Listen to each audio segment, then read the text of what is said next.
remember there was a time during George Bush Jr. where there was a saying that the right can't meme. Right. Right. Right. Oh, we lost you. You're muted. You're muted. Come back. Sam, you're Come muted. back. Yeah, you're muted. Oh no, people, they can't hear Sam. Oh, He was about to go on a good rant, but we can't hear you. can't hear you. Can't hear you. Oh, this is what he was talking about, a rant on going independent. And then it not just went. selling us- Oh, no.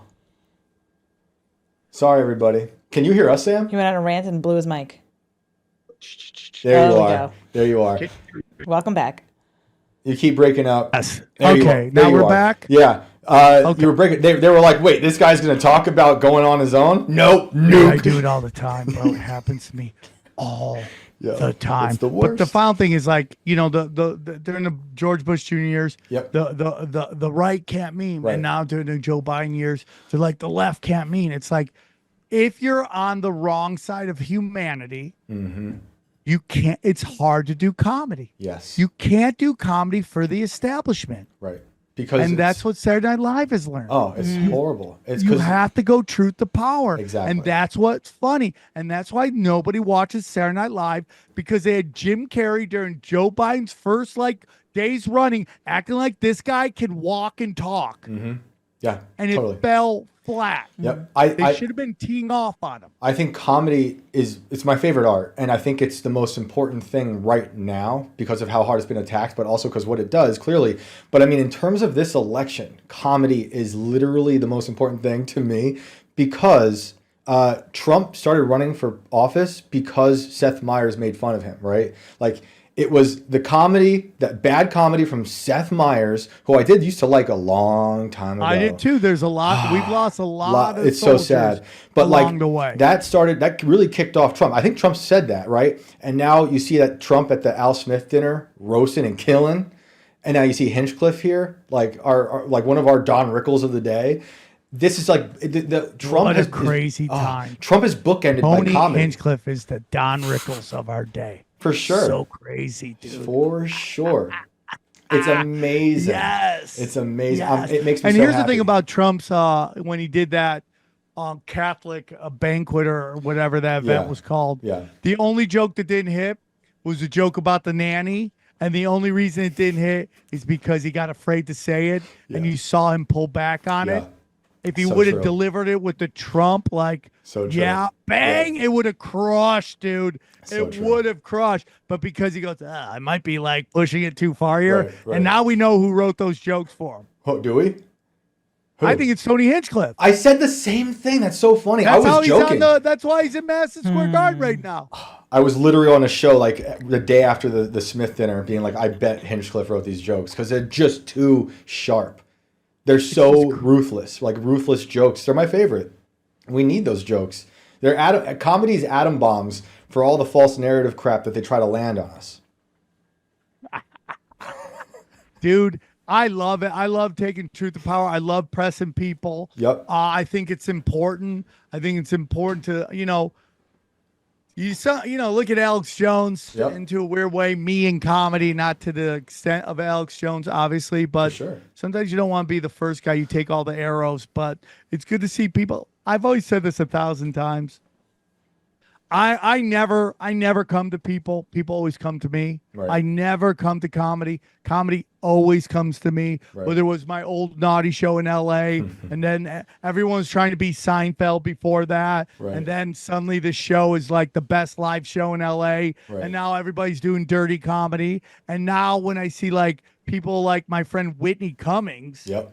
doing conspiracy, that's how I know my work here is done. Right. Right. You You open know, the it's door. like I'm just gonna hitchhike out of town like, every Incredible Hulk television show. Tripoli just disappears. I beat up the corrupt sheriff. I kind of just leave town. And now everybody's talking conspiracies. Everybody. And Sam I think it's Tripoli. great. Sam Tripoli moved the Overton window on conspiracies, and now I think we're to here. a point, yeah. I mean, obviously there's people like Alex Jones Oh, for doing sure. it, but For sure. I do think that my friends who are tastemakers watch me from afar and then start go. I mean, they would say to me like, "Dude, you're right about every." They'd whisper it to me, "You're right about every. You're right about that." Then Dude. they'd be like, "That guy's crazy," and it's like we talked about in Rogan. It's like, dude, you were way down the pier in front of everybody Yeah, I love saying, that. I love "Get that. sandbag, shit's I coming." love that. And I'm happy that they all come along. Better late than never. Look, man, one of my best friends, Adam, from back home in New York,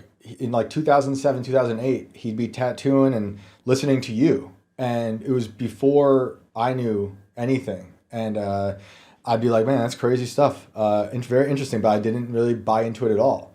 And here I am all these years later, just like, man, those guys were on point a long time ago. And then now, obviously, I got into Bill Cooper after that. And I knew of Alex Jones as well, but not as much as I do now, clearly. But it's funny how that works. If you take a look at Death Squad, the early years of Death Squad, yeah, like there's no Kill Tony. And, I mean, like early Death Squad is, obviously Joe Rogan, Red Band, Ari Shafir, Joey Diaz, Duncan Trussell, yep, that's crazy. Tom Segura, Christina Pajinski. And we can just go on and on and on and on with all this kind of movement to be like, we don't care what the industry wants. We want to do what we want. Yep. And then, Ari leaves leaves LA, goes to New York, hooks up with the Legion of Skanks guys, and that thing starts to blow up. Love and them. obviously I live in LA, so I can't. But I've always supported the Legion of Skanks, and just watch them go through it in New York, like the New York comedy scene coming after them, and them coming out the other side. And now everybody has a special goes to New York to kiss the ring. Yep, it's great. To kiss the ring of the Legion of Skanks, because they came through it to get to it. And now Skankfest is considered the greatest comedy festival going right now. And it's just crazy that all this came from Brian Redband's apartment in Burbank. It's amazing. Like I did the Naughty Show. I remember the first time I met Tara Patrick, we were sitting in bean bags and I'm interviewing, like, at that point, the most beautiful woman I've ever seen live. I was like, because I knew Tara Patrick, but I didn't know who Tara Patrick was. And I was like, I think I know. And she showed up. I'm like, this is the most beautiful woman I've ever seen. And here and we're still great friends to this day. Right. And to start from that guy's side room to like, dude, my episode Kill Tony got 1 million people in a day. Dude. I love seeing it. I'm seeing now not only the bookend for Trump and comedy with his little narrative arc as I see it, but comedy in itself. Like, look at Shane Gillis getting nuked from Saturday Night Live and going back, right? These comedies winning. And then in terms of comedy speaking truth, you brought up Tom Segura. I didn't even talk about this much, but I think it's hilarious that he joked about Garth Brooks being a serial killer forever. And then Garth Brooks has all these crazy things coming out. He's like a country ditty. It's beautiful. It's so good. It's so crazy. And eventually it all comes to the light. That's what it's like we've been force fed so much garbage, so much celebrities. Yep. And then we're like, why are these people famous? And now we all know, because they sold their beeholes to the dark side. Yep. And that's why they're where they are. And now it's all coming out. To what extent? Well, no, we'll see. I think the P. Diddy people are in way more trouble than the Jeffrey Epstein people, simply because the Jeffrey Epstein people are more important to the elites to control the purse strings over disposable. Like, I wouldn't doubt if you see something happen with Jennifer Lopez, they don't need her anymore. Right. How many Latinas can you find that are way younger that can do the exact same thing? Like, the word is she doesn't even sing.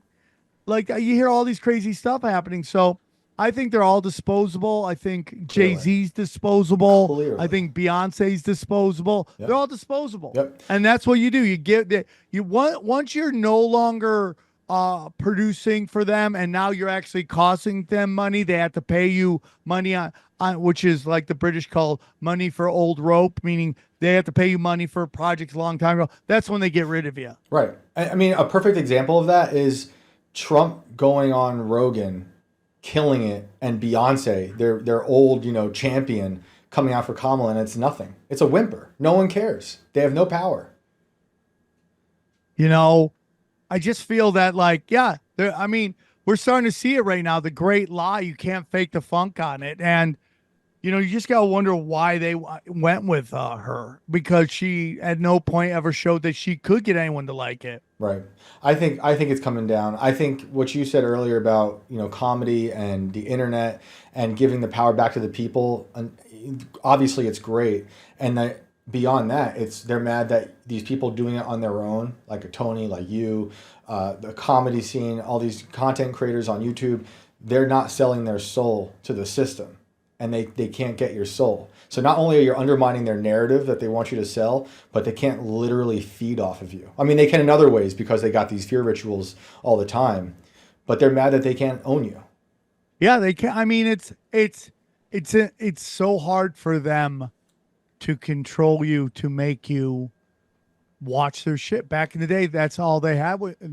That's all they had. They captured you. It's either television or nothing.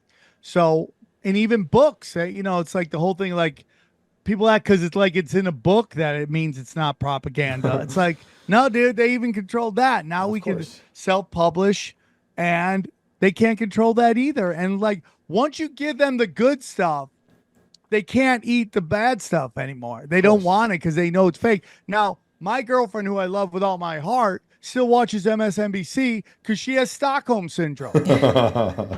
She is captured by that narrative. Yeah. She can't stop watching it. Like Rachel Maddow's batting average is so bad. It's just there's a certain group of people who are super calcified in their views, and they can't get away from it. It's the illusion of authority of truth. My grandma, who was dying, her last year, she lived with me. We brought her in. She just worshipped her TV. And she grew up, like, she could remember the day she got her first TV. And back then it was just one news channel. They had the Cronkite, and she just worshipped the news from the TV. And then I was standing with her at her TV watching January 6th go down. And it was like standing in a room with someone from another dimension. Like, my grandma was from another dimension totally.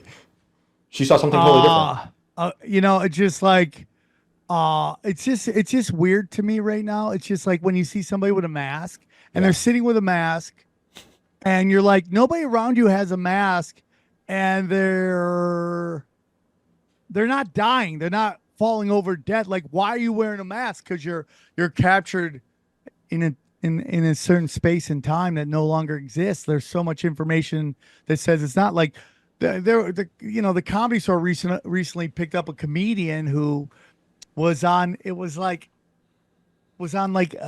Clinton's television show. I'm like, what? Why is the Comedy Store picking up these type of people? And like, this person has done nothing to me personally, and I wish this person nothing but happiness and success. But that's not Comedy Store. Right. And the word is that these people, I won't say man or woman, these people walk up to the stage with a mask on and take it off right the last second. Wow. And I'm like, what is the purpose of the mask then? If you're going to be on stage for 15 minutes, breathing the air that your face diaper was filtering for you, which makes no sense whatever if you even believe in the dumb idea of viruses, which is stupid. Thank okay? You. Yes. It's dumb. Yes. They've never, I watch where, I don't know where you are on viruses, but they've never isolated HIV. Right. And like, I have friends of mine who will go to war with me on that, but it's never happened. They did it through, and I forget the name. I could look it up. There's a certain term of how they proved HIV existed,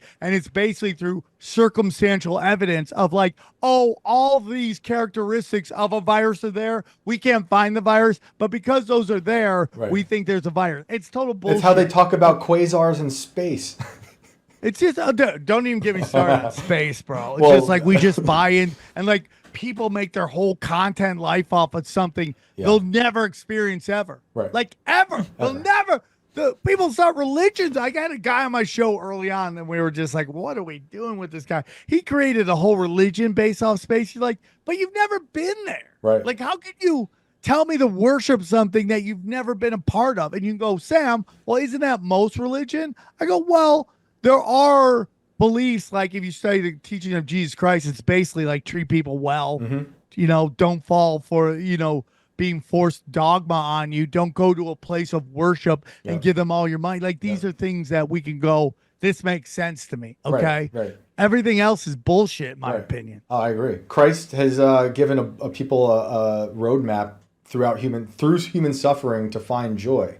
And it's giving you like a moral center that you can drive through, whereas all these other things just kind of appease whatever the modern sensibilities are, in my opinion.